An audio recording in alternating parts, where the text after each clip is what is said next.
നമസ്കാരം. കഴിഞ്ഞ ദിവസമാണ് ഗുരുവായൂർ ക്ഷേത്രത്തിൻ്റെ നാലമ്പലത്തിനടുത്തു നിന്ന ഒരു കാശ്മീരി യുവാവിനെ കണ്ടെത്തിയത്. ചില സംശയങ്ങൾ തോന്നിയതിൻ്റെയൊക്കെ അടിസ്ഥാനത്തിൽ പോലീസ് ഇയാളെ ചോദ്യം ചെയ്തപ്പോഴാണ് അറിയാൻ കഴിഞ്ഞത് ഇയാൾക്ക് മനോരോഗമുണ്ട് എന്നാണ് പോലീസ് പറയുന്നത്. തുടരന്വേഷണത്തിൽ ഇയാൾ കാശ്മീരിൽ നിന്ന് കാണാതായ ആളാണ്. ഇവിടെ ഗുരുവായൂരിനടുത്ത് വെച്ച് കണ്ടെത്തിയത്. പോലീസ് ഇയാളെ ഒരു മാനസിക കേന്ദ്രത്തിലേക്കൊക്കെ എത്തിച്ചു എന്നൊക്കെയാണ് നമുക്ക് അറിയാൻ കഴിഞ്ഞത്. വളരെ ഉറപ്പില്ല ഇതുമായി ബന്ധപ്പെട്ട കൂടുതൽ കാര്യങ്ങൾ. എന്തായാലും പോലീസ് ഇതുമായി ബന്ധപ്പെട്ട കുറച്ച് കാര്യങ്ങൾ തത്വമയി ന്യൂസിനോട് പങ്കുവയ്ക്കുകയുണ്ടായി. കാര്യങ്ങൾ ഇങ്ങനെ പോകുമ്പോഴാണ് ഇതിന് മുന്നേ നടന്ന ചില കാര്യങ്ങൾ പ്രേക്ഷകരോട് പങ്കുവയ്ക്കുവാൻ വേണ്ടിയിട്ട് ആഗ്രഹിക്കുന്നത്. അതായത് അവിടെ കേരളത്തിൽ നിന്ന് ഐസിസ് റിക്രൂട്ട്മെൻറ്റ് നടത്തിയ ഒരു വ്യക്തി ഗുരുവായൂർ ക്ഷേത്രത്തിനടുത്തുള്ള പാഞ്ചജന്യം ഹോട്ടലിൽ വന്ന് താമസിക്കുകയുണ്ടായി. ഇതുമായി ബന്ധപ്പെട്ട് ചില അന്വേഷണങ്ങളൊക്കെ നടന്നിരുന്നു. ആ അന്വേഷണത്തിൻ്റെ രേഖയും ഒക്കെ ചേർത്ത് വെച്ചുകൊണ്ട് ക്ഷേത്രവുമായി ബന്ധപ്പെട്ട് നിൽക്കുന്ന കുറച്ച് വ്യക്തികൾ ഹൈക്കോടതിയിൽ പരാതിപ്പെട്ടു. പരാതി വളരെ സങ്കീർണമായ രീതിയിലുള്ള പരാതി തന്നെയായിരുന്നു. ഇതുമായി ബന്ധപ്പെട്ട കൂടുതൽ അന്വേഷണങ്ങൾ നടക്കേണ്ട കാര്യമായിരുന്നു. അതിനുശേഷം കാര്യമായ രീതിയിലുള്ളൊരു പുരോഗതിയൊന്നും ഇതിന് ഉണ്ടായിട്ടില്ല എന്നാണ് അറിയാൻ കഴിയുന്നത്. പക്ഷേ കുറച്ച് വർഷങ്ങൾക്ക് മുന്നേ തന്നെ ഗുരുവായൂർ ക്ഷേത്രത്തിൻ്റെ സുരക്ഷ വർദ്ധിപ്പിക്കണം എന്ന് പറഞ്ഞുകൊണ്ട് ചില നിർദ്ദേശങ്ങളൊക്കെ കോടതിയിൽ നിന്നൊക്കെ ലഭിക്കുകയുണ്ടായി. ക്ഷേത്രത്തിൻ്റെ സുരക്ഷ മതിയായ രീതിയിലല്ല എന്നൊക്കെയാണ് നിരീക്ഷണത്തിലൂടെ അറിയാൻ കഴിഞ്ഞത്. അതുകൊണ്ട് തന്നെ ക്ഷേത്രത്തിൻ്റെ സുരക്ഷ വർദ്ധിപ്പിക്കണമെന്ന നിർദ്ദേശം തന്നെ ഉണ്ടായിരുന്നു. പക്ഷേ നാളിതുവരേക്കും അത്തരത്തിലുള്ളൊരു നീക്കവും നടന്നിട്ടില്ല എന്നുള്ളതാണ്. അതുമായി ബന്ധപ്പെട്ട മറ്റൊരു കാര്യം പറയാനുള്ളത്, ക്ഷേത്രത്തിൽ ഇതിനു മുന്നേയും മറ്റൊരു മനോരോഗി, അതായത് ക്ഷേത്രത്തിൻ്റെ പരിസരത്ത് ഹോട്ടൽ നടത്തിക്കുന്ന ഈ വ്യക്തി തൻ്റെ ഗുഹ്യഭാഗത്തു നിന്നുള്ള രോമം പറിച്ചെടുത്തുകൊണ്ട് തുളസിത്തറയിൽ നിക്ഷേപിച്ചിട്ടുണ്ടായിരുന്നു. ഇയാൾക്ക് മനോരോഗമാണ് എന്നാണ് അറിയാൻ കഴിഞ്ഞത്. പക്ഷേ പിന്നീട് അതുമായി ബന്ധപ്പെട്ട ഒരു അന്വേഷണവും നടത്തിയതായിട്ടോ അല്ലെങ്കിൽ അതിൻ്റെ എന്തെങ്കിലും വിശദാംശങ്ങളോ ലഭിച്ചിട്ടില്ല എന്നുള്ളതാണ്. എന്തായാലും നേരത്തെ സൂചിപ്പിച്ച ഐസിസ് റിക്രൂട്ട്മെൻറ്റുമായി ബന്ധപ്പെട്ട ചില വിവരങ്ങൾ, കേസുമായി ബന്ധപ്പെട്ട് നിൽക്കുന്ന ഒരു വ്യക്തി, ഈ കേസുമായി ബന്ധപ്പെട്ട് നിൽക്കുന്ന ബിജേഷ് എന്ന് പറയുന്ന വ്യക്തി തത്വമയി ന്യൂസിനോട് ചില കാര്യങ്ങൾ പങ്കുവയ്ക്കാനുണ്ടെന്ന് അറിയിക്കുകയുണ്ടായി. എന്തായാലും അദ്ദേഹത്തോട് സംസാരിക്കാം. നമസ്കാരം ബിജേഷ് ജി.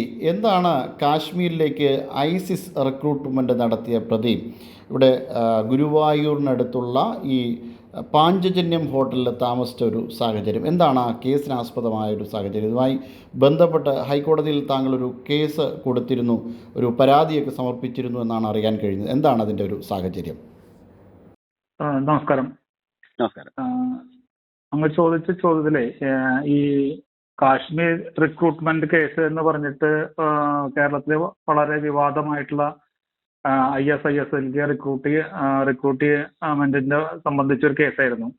അതിനകത്ത് ഉള്ള ഒരാളുടെ കയ്യിൽ നിന്ന് പാഞ്ചജന്യം റെസ്റ്റ് ഹൗസിൽ താമസിച്ചതായ റെസിപ്റ്റ് കണ്ട് എന്ന് ഉള്ള വിവരത്തിന്റെ അടിസ്ഥാനത്തിൽ പോലീസ് പാഞ്ചജന്യത്തിൽ വന്നിട്ട് അന്നത്തെ അന്വേഷണ സംഘം, പോലീസ് ആണോ ഇനിയിപ്പോ സെൻട്രൽ ഏജൻസി ആണോ എന്ന് അറിയില്ല, അവർ വന്നിട്ട് ഗുരുവായൂർ പാഞ്ചജന്യത്തിൽ വന്നിട്ട് രജിസ്റ്റർ പരിശോധനയൊക്കെ നടത്തിയിരുന്നു. ആ സമയത്ത് ഗുരുവായൂരിനെ സംബന്ധിച്ച് ഗുരുവായൂരിന്റെ സുരക്ഷയെ സംബന്ധിച്ചും വളരെ ആശങ്ക ഉള്ള കാലത്താണ് നമ്മളെല്ലാവരും കഴിഞ്ഞു പോകുന്നത്. കാരണം മാലദ്വീപ്സില് ഒരു തീവ്രവാദ പരിശീലന സംഘത്തെ കണ്ടെത്തുകയും അതിൽ പങ്കെടുത്ത ആൾക്കാരെ ഏജൻസികൾ ചോദ്യം ചെയ്ത അനുസരിച്ച് 2011 സെൻട്രൽ ഹോം മിനിസ്ട്രിയിൽ നിന്ന് ഒരു ലെറ്റർ കേരള ചീഫ് സെക്രട്ടറിക്ക് അയക്കേണ്ടതുണ്ട്. അത് ഏപ്രിൽ 8 2011 ഏപ്രിൽ 8 അതിനകത്ത് ഗുരുവായൂർ ക്ഷേത്രവുമായിട്ട് ബന്ധപ്പെട്ട് സ്വീകരിക്കേണ്ട സുരക്ഷാ മാനദണ്ഡങ്ങളെ കുറിച്ച് വിശദമായിട്ടുള്ള ഒരു വലിയൊരു കുറിപ്പ് തന്നെയുണ്ട്. എന്തൊക്കെ സെക്യൂരിറ്റി മെഷേഴ്സ് സ്വീകരിക്കണം എന്നുള്ളതിനെ കുറിച്ചിട്ട്, അതുപോലെ നിലവിലുള്ള സുരക്ഷാ വിഷയങ്ങളിൽ എന്തൊക്കെ തരം പാളിച്ചകൾ ഉണ്ടെന്നുള്ള ഡീറ്റെയിൽഡ് റിപ്പോർട്ട് അവർ ചീഫ് സെക്രട്ടറിക്ക് അയക്കേണ്ടതുണ്ട്. അതിനെ തുടർന്ന് ഗുരുവായൂര് ദേവസ്വം സിറ്റി പോലീസ് കമ്മീഷണറുടെ നേതൃത്വത്തിൽ 18/6/11 ഒരു യോഗം തീരുമാനിച്ചു.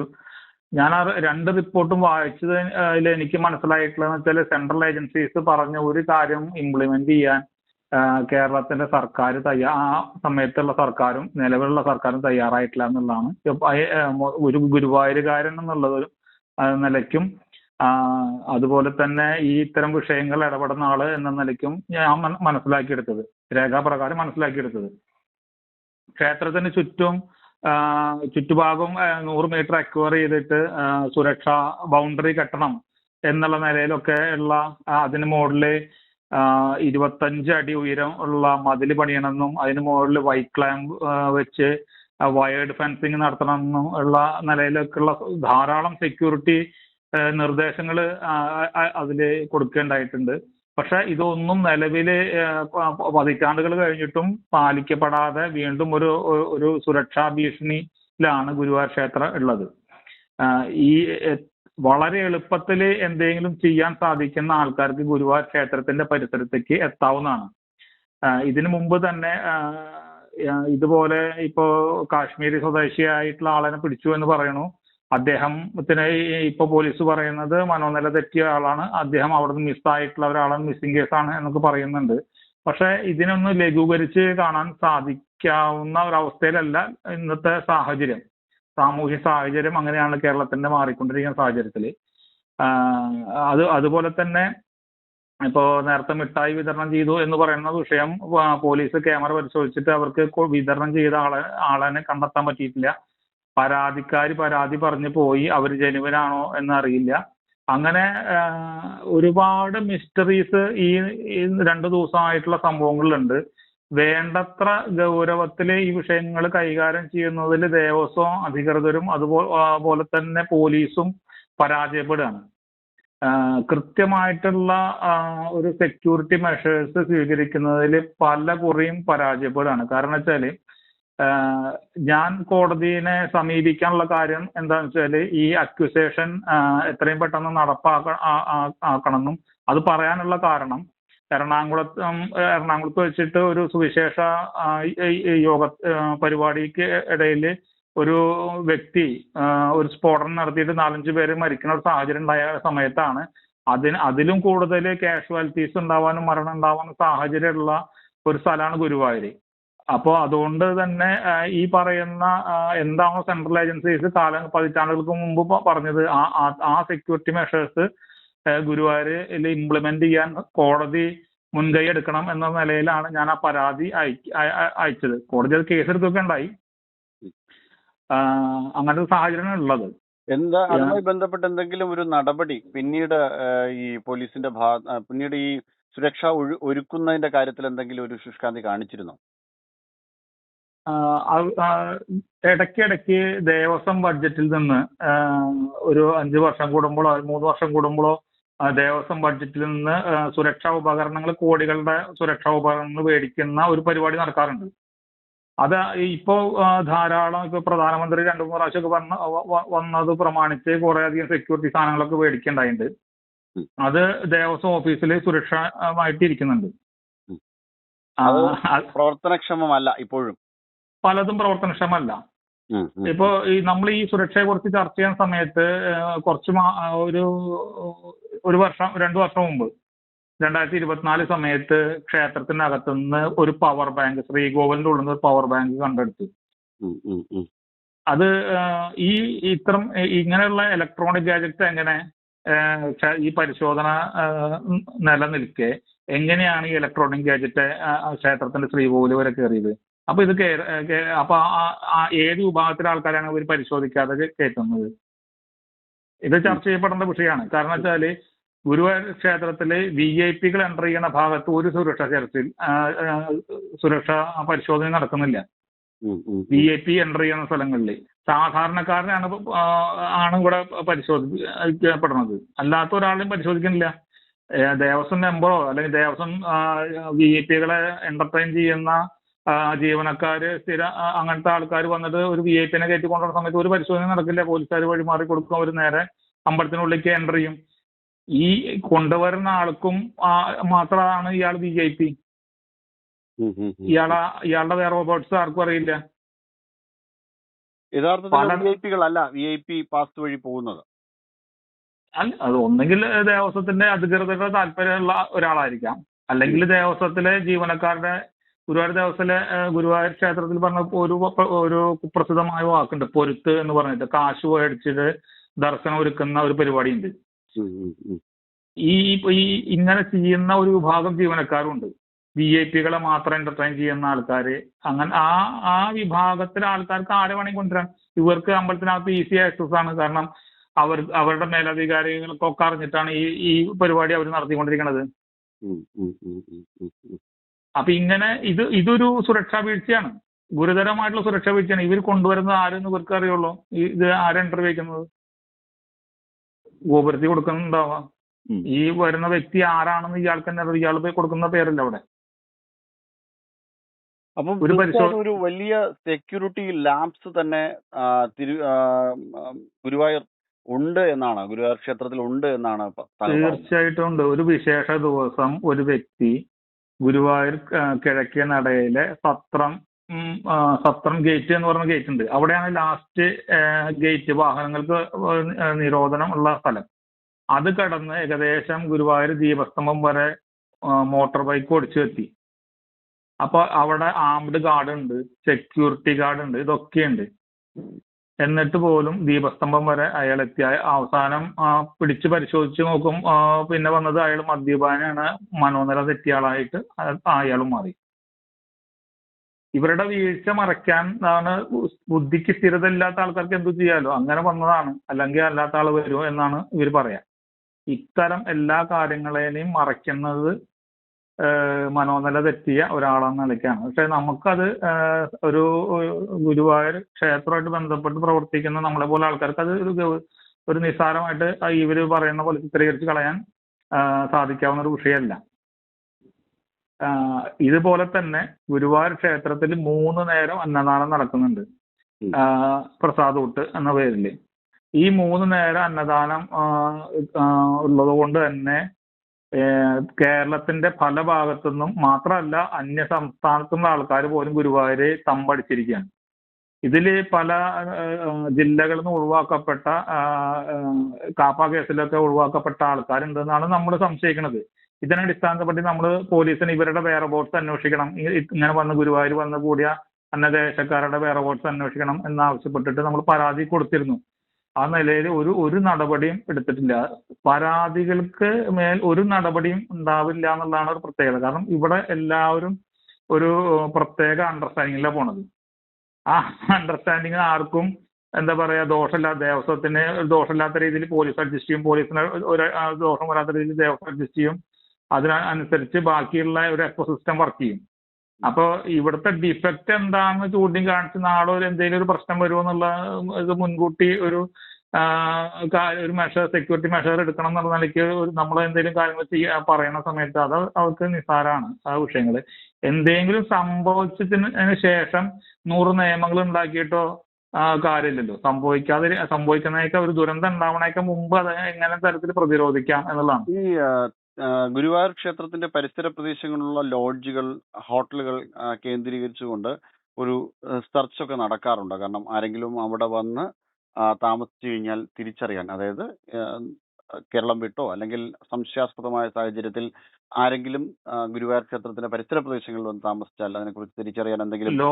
ലോഡ്ജിനെ സംബന്ധിച്ച് എന്താ വെച്ചാല് 2 തരത്തില് ഈ പുറത്തുനിന്ന് വരുന്ന ആൾക്കാരാണ് അക്കോമഡേറ്റ് ചെയ്യാറുണ്ട്. ഒന്ന് ലോഡ്ജിങ് നടക്കും, രണ്ടാമത് ഈ ഫ്ലാറ്റ് ഒക്കെ ഡെയിലി ബേസിൽ റെന്റിന് കൊടുക്കും. ഇപ്പൊ ലോഡ്ജിന്റെ സംവിധാനം എന്താണെന്ന് വെച്ചാൽ ഇതിനൊരു സംഘടനയുണ്ട്, ലോഡ്ജ് അസോസിയേഷൻ എന്ന് പറഞ്ഞിട്ട് ഗുരുവായൂർ സംഘടനയുണ്ട്. അപ്പൊ അവർക്ക് ഒരു വാട്സപ്പ് ഗ്രൂപ്പ് ഉണ്ട്. അതിനകത്ത് പോലീസും ഒക്കെ ചേർന്നിട്ട് സഹകരിച്ചിട്ടാണ് ഈ കാര്യം നടക്കുന്നത്. അപ്പൊ എന്താന്ന് വെച്ചാല് ഇതുപോലെ അവർക്ക് സംശയമുള്ള എന്തെങ്കിലും ഉണ്ടെങ്കിൽ നമുക്ക് അതിൽ ഇൻഫർമേഷൻ കൊടുത്ത പോലീസ് ആക്ട് ചെയ്യും. അങ്ങനെ സംവിധാനം ഉണ്ട്. പക്ഷെ ഇതിനകത്തല്ല പ്രശ്നം. ഈ പുറത്ത് വന്ന് ഇതുപോലെ എന്താ പറയാ അലഞ്ഞു തിരിഞ്ഞ് നടക്കുന്ന വിഭാഗം പിടിച്ച ഒരാളുണ്ടല്ലോ, അതുപോലത്തെ ധാരാളം 100 കണക്കിന് ആൾക്കാർ ക്ഷേത്രത്തിന് ചുറ്റുമുണ്ട്. അവര് പകല് പല ഭാഗത്തായിട്ട് സഞ്ചരിച്ച് ഇപ്പോ അമൃത പദ്ധതിയില് ഫുട്പാത്തുകളൊക്കെ ഭംഗിയാക്കിയപ്പോ ആ ഫുട്പാത്ത് അവര് കൈയടക്കിയിട്ടുണ്ട് പല ഭാഗത്തും. അതല്ലാത്ത ആൾക്കാർ വന്നിട്ട് ഈ അമ്പലത്തിന്റെ നടക്കില് വന്ന് കിടക്കും. ഉം, ഉം, അപ്പൊ അവർ ഈ ഭക്ഷണം ധാരാളമായിട്ട് കിട്ടാനുള്ള സാഹചര്യം ഉണ്ട്. ഒന്ന് അമ്പലത്തിൽ നിന്ന് കിട്ടും, അല്ലെങ്കിൽ സന്നദ്ധ സംഘടനകൾ കൊടുക്കുന്ന ഭക്ഷണം കിട്ടും. ആഴ്ചയിൽ 2 ദിവസം ഏതെങ്കിലും ജോലിക്ക് പോകും, കിട്ടുന്ന കാശ് എടുത്തിട്ട് ഷെയർ ഇട്ട് മദ്യപിക്കും. അത് ഗുരുവായൂർ അമ്പലത്തിന്റെ നടയിൽ വന്ന് കിടക്കും. പല സമയത്തും ഗുരുവായൂർ ക്ഷേത്രത്തിന് മുമ്പിൽ മദ്യപിച്ച് വഴക്കുണ്ടാക്കിയതായിട്ട് ബന്ധപ്പെട്ട് ഒരുപാട് സംഭവങ്ങൾ ഉണ്ടാവാറുണ്ട്.